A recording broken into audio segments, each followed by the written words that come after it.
Isn't it funny how people with deviant tendencies of any sort, stealing, whatever it is, they repeat themselves. They're thieves, they're frauds, they embezzle, they murder, they cheat on their wives, etc., etc. They're crooked in every way. Yeah, it's like maybe they can't exist unless they're doing something shady or like just it's the something. nature of the beast. It was actually about money because what is most crimes about? Love, sex, money, jealousy. Welcome to Life and Crimes with Andrew Rule. Last week we spoke to Emily Webb about her new book, Murder in the Suburbs, and this week she's back again with some more stories from that book. I think about some poisoning cases. Hello, Emily. Hello, Andrew. Now, talking about poisoning cases, I can think of a case that you haven't done here, but we've done it before, and that's of Lorraine Moss, a Bendigo who poisoned her husband because she was having an affair with one of his workmates. You've got a story, I think, to do with chocolates, which may also involve poisoning. What's the background of that one? Well, I find poisonings really fascinating, and I have listened to your episodes on, Lorraine Moss. That was a really interesting case. Now, this chapter came about because there was a case in the early 1980s that was pretty widely reported. It was a case of a box of poisoned strychnine-laced chocolates being sent from Sydney to Germany with the intent to be sent to this woman, like a 60-year-old woman who lived in a little town near Cologne. Yeah. But what was that about? Well, these chocolates got sent from Sydney and they were sent not directly to this woman, Marianne Scher. This was in 1983, I believe, 1984, because it took a while to sort of uncover what was happening. And they were sent from a family in Sydney or a man in Sydney. By proxy, though, he got someone he knew. They were born in what was known as the Czech Republic back then. Got a friend to send them to someone in Cologne who was a jeweller, actually, a Czech-born jeweller. But there was a note inside to say, hey, could you send these on to this person, Marianne Scher? Here's $50 for your trouble. Yeah. But they didn't read the note and they got stuck into the chocolates in the jewellery shop. But very quickly they realised, these are disgusting. One, the jeweller who opened them was incredibly sick. Like he could have almost died. And strychnine will do that. Like it's a horrible way to die, isn't it? Like it's almost like like an exorcist type thing, like an involuntary body movements. Horrible, and so they were sick and it's like, well, what the hell's going on here? And the police were called. They're like, well, why would someone want to send this to a little old lady in, Cologne? Ooh, Backstory. So they're tracking it back. So who does she know in Sydney? So which date is this? It's 1984, actually. 1984. So that was when it was sent. Would it be some post-war treachery, where somebody or other sold out somebody else to the Nazis or any of that, I wonder? Well, it was actually about money because what is most crimes about? Love, sex, money, jealousy. So Marianne Scher, her niece lived in Sydney and her niece was married to a man called Milan Nakuda. And Marianne had been out on a trip the year before to Australia visiting family, and what they worked out is it was sent because they were hoping that the woman who was the niece of Marianne Scher would possibly be named in the will, had a stake in the will, because this woman, she didn't have her own children, she had nieces. She had discussed probably some of the stuff when she was in Sydney. One of her nieces, she had left a lot of money to, but this niece had been in the Church of Scientology and she was like, I don't want my money going to a church. So there was some assumption that Heike, I don't know how to pronounce that, who was the niece, would be a beneficiary of the will. But Milan, her husband, who was born in the Czech Republic and had migrated to Australia from South Africa in the late 1970s, he actually was the one who initiated this. There's no suggestion that Heike knew anything about this. Yeah. So it basically involved, police in Cologne, there was a police inspector, and then he had to get in contact with police in Sydney, New South Wales. So we got an international... It was really fascinating. Yeah. And, it turns out that So they're like, okay, Milan Nakuda, what the hell's going on here? He claims he was forced to send them. Some men had threatened him and his wife and daughter, young daughter at the time, and he was forced to send them. But it turns out that Milan had a pretty shady past, pretty dirty past. He actually had been jailed for murder in South Africa. He murdered his wife's lover when he found them in bed. He killed the man and burnt his body. And he did a bit of jail time. So he'd moved to South Africa from Czechoslovakia, which was still under communist rule back then. And yeah, he had done his jail time, but then managed to get to Australia. He got to Australia. I don't think he was very truthful, but he was actually also wanted when he left South Africa on fraud charges because he was taking money under the guise of travel agent. I think he had another passport. Oh, well, yeah. I don't know. Did they check that back then? I don't know. No, it's just pre-computer. Yeah. It just falls into the old paper world where stuff could be forged and all that. I guess you could... You wouldn't be flagged immediately. No. And he actually he fled he was wanted for defrauding people out of money for a cruise that never existed. So he came to Australia and he was working as a computer analyst and he'd been married, I think, a few times. Oh, isn't it funny how people with deviant tendencies of any sort, stealing, whatever it is, they repeat themselves. They're thieves, they're frauds, they embezzle, they murder, they cheat on their wives. Et cetera, et cetera. They're crooked in every way. Yeah, it's maybe they can't exist unless they're doing something shady or just it's the something. nature of the beast. Yeah. I find it fascinating. And so they'll park in disabled spots. Do a fraudulent disability badge or different things like that. But the German police, the Cologne police and the New South Wales police, they were working together. There was some, issues, I guess. Yeah. Probably still, fax machines, pre-computer. True, fax machines. And so what's the upshot? Well, this Milan Nakuda got arrested. They took over the investigation, Sydney, by the sort of police arrested him, though. Is it?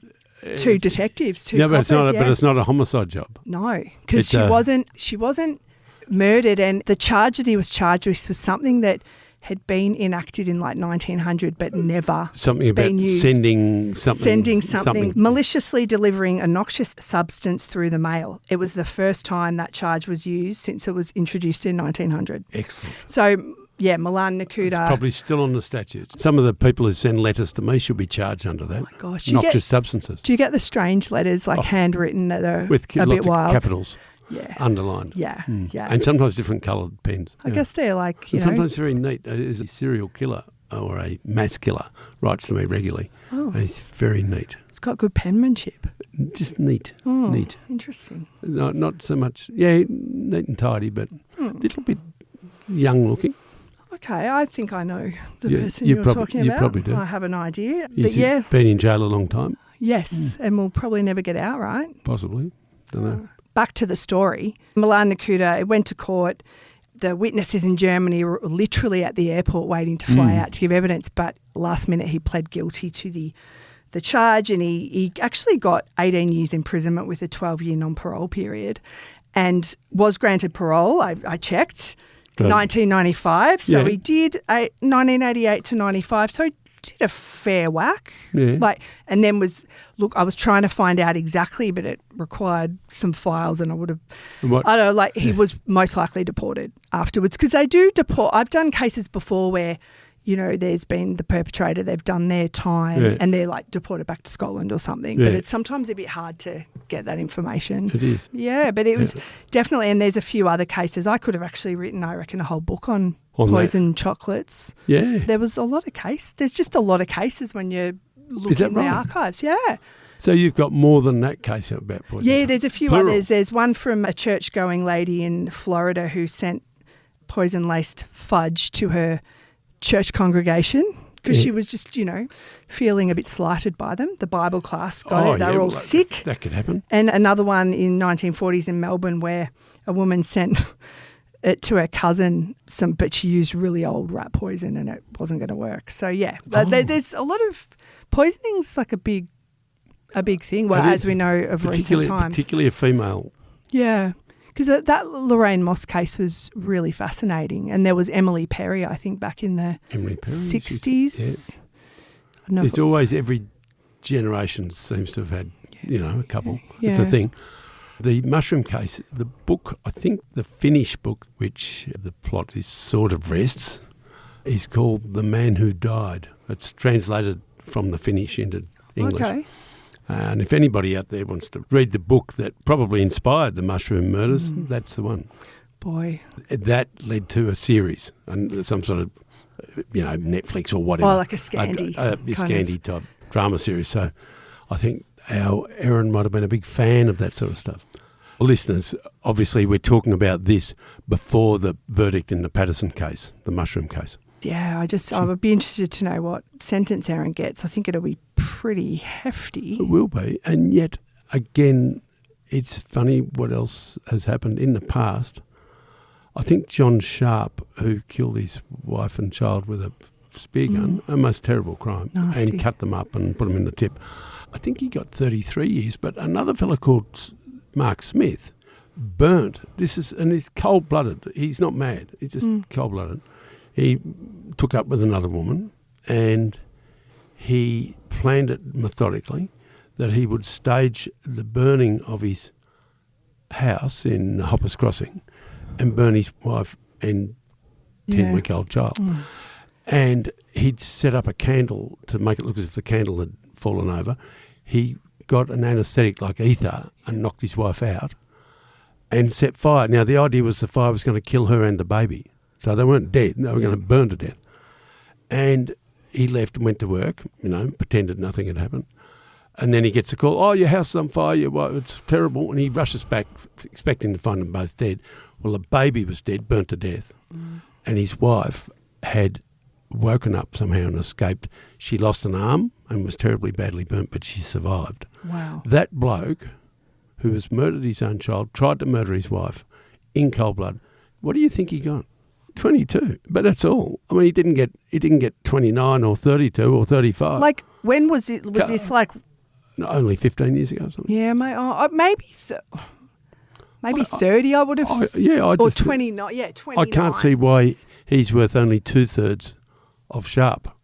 Yeah. I don't understand some of the sentencing. Yeah, I've learnt a lot actually from listening to the different coverage of the trials. I really love the fact that podcasts are covering trials. I started listening to the Lucy Letby trial a few years back that the Daily Mail did, and I think it's really important. But I think the interest is so much. Obviously, the mushroom case, the Erin Patterson case, has sparked so much interest. But I think it's actually really good for people to understand the criminal justice system. Yeah. So it's got a bit of an education focus as well.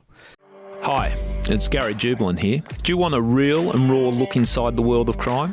Well, then check out my podcast, I Catch Killers, where I interview people from all sides of the law. I draw my firearm and I went into fight mode. I wanted to find and confront this gunman. I'm not getting verbaled, am I? I shouldn't have trusted you. See, I'm trying to open my mind up to defence. I know, it's just begging to be said. Yeah, fair call. We have amazing guests every week. Search for I Catch Killers wherever you get your podcasts. So how long did it take you to do your most excellent book, Murder in the Suburbs? Well, I'm a pretty slow writer unless I've got the looming threat of a deadline of course, flaming at my backside. Yeah, of course, yes. Look, I took a bit longer because I had a bit going on last year. I had a child in BC doing year 12. Yep. And look, probably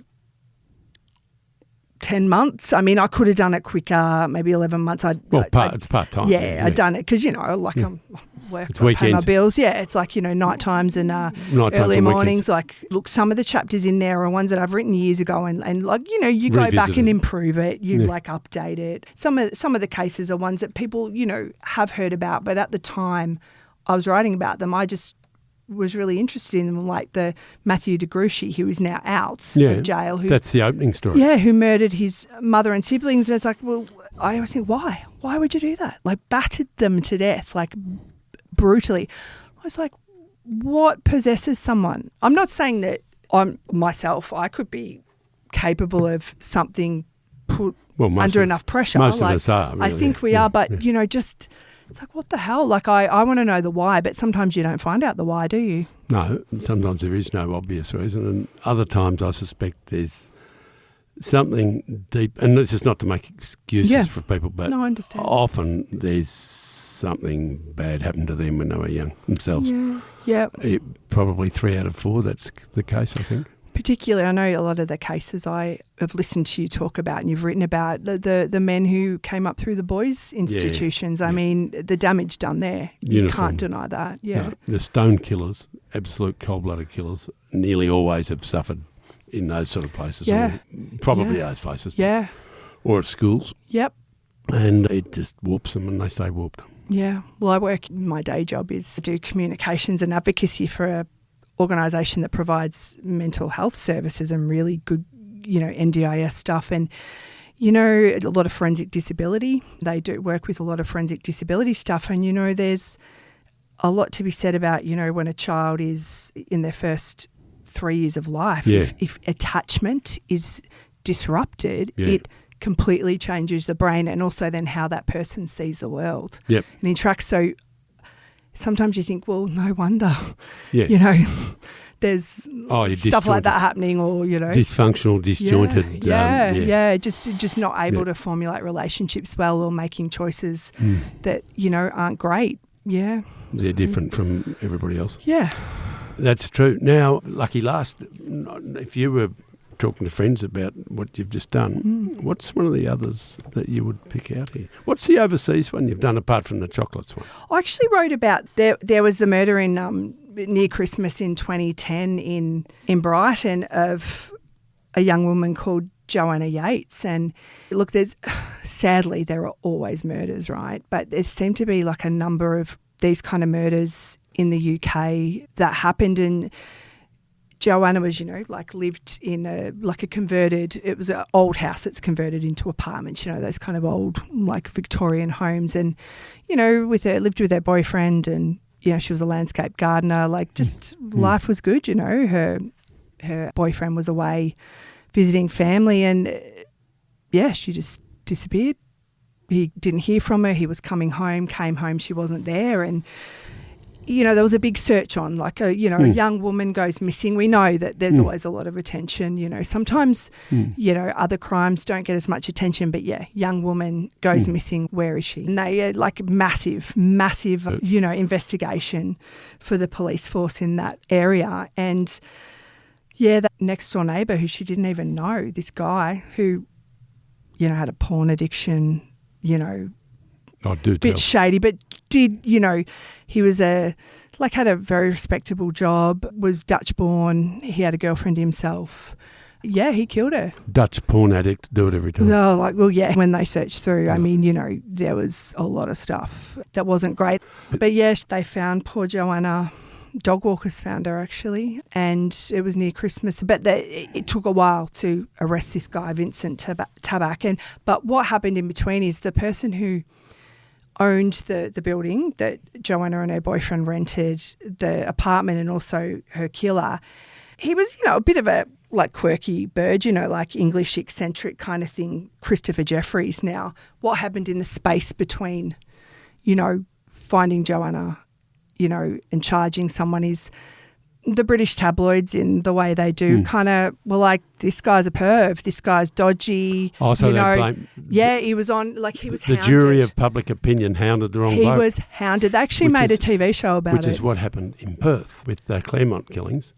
They the police blamed and made it clear they were blaming that man who lives with his parents in... That's right. And he was surrounded by cameras and attention and finger pointing for a long time. And then, of course, by chance, the real killer walked into the net. Yeah, and that's right. And they blamed the wrong bloke for a long time. The Perth police have got a terrible record for that sort of stuff. They hanged the wrong guy over there once. I don't know. I mean, it obviously, as we're recording this, there's been that terrible murders of the 2 police officers in northeast Victoria, and I always think, God, what a bloody hard job.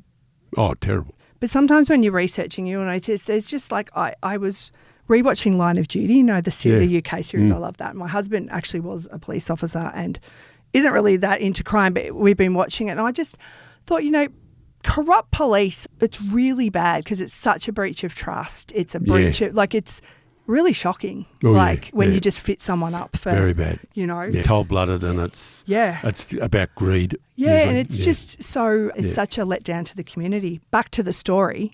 This man, Chris Jeffries, and look, he was a bit eccentric, had wild white hair, very smart. He was questioned, obviously, because he's a landlord. You've got to question him, but he was arrested, questioned, released without charge, on police bail for a bit. But when news broke about that, the tabloids just zeroed in, mad, calling him a creepy loner, peeping Tom in newspapers. He ended up actually getting some compensation for that, and a TV series was made about it. About his ordeal. Once it started going, it snowballs. It was like you are physically under a lot of threat if people think you're responsible for something. Of course. Yeah, you can't. That's right. But that was a really... They burned down hotels and things. Oh, God, yeah. You didn't see any of that? They queued up outside a sign where a doctor who looked after children put up a sign saying that he was a practicing paediatrician, and the plebs all thought he was a pedophile, and they carried signs and threw rotten eggs at him or something. There you go.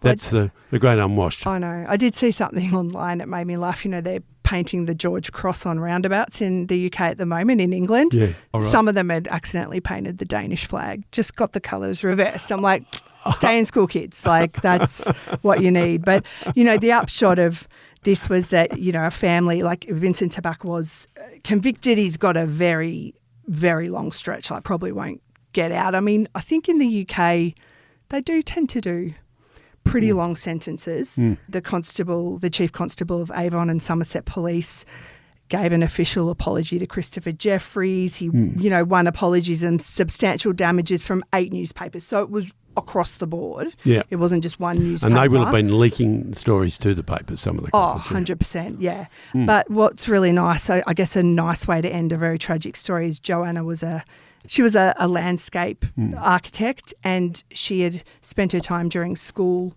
working at a gardens, and they actually made a really beautiful butterfly garden for her in memory because, her parents, approved the design and they just feel that is where she was happiest. So, that's lovely. So that's your UK story, which is one of...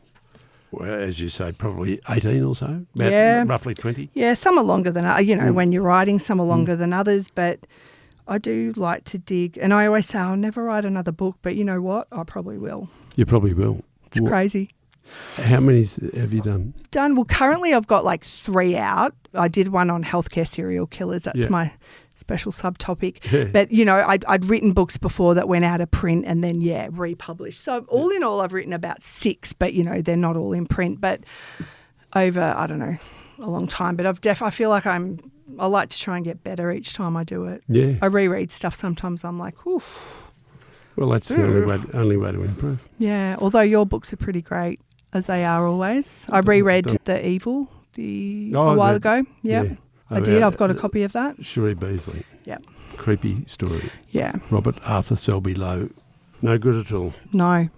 All right. Emily Webb, you've come in and we've seen you, and I think we'll probably see you again when you do your next book, if we're all still around. I know. Well, I hope so. And I love your podcast. Keep going. I've got so many favourite episodes that I sometimes do. So keep it going forever. You've got too much spare time. To do it while I'm walking the dogs or doing the dishes, That's why podcasts are good. That's good. You've dogs plural. I've got 2 greyhounds, rescue greyhounds. God, there you are. Yes. How about that? Do they eat much? They do actually.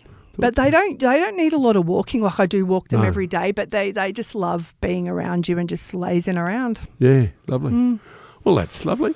Emily Webb, crime writer, where do you get your new book, Murder in the Suburbs? Well, it's in all good bookstores. So if you go to your local shopping centre and go to your local bookstore there, it's there. You can ask your independent bookstore to order it in, and it's also available online to order from the usual places. Thank you, Emily Webb. We're going to knock off now and probably have a cup of coffee or tea. Thank you. Thanks, Andrew. Thanks for listening. Life and Crimes is a Sunday Herald Sun production for True Crime Australia. Our producer is Jonty Burton. For my columns, features and more, go to heraldsun.com.au/Andrew Rule, one word. For advertising inquiries, go to newspodcastssold@news.com.au. That is all one word, newspodcastssold. And if you want further information about this episode, links are in the description.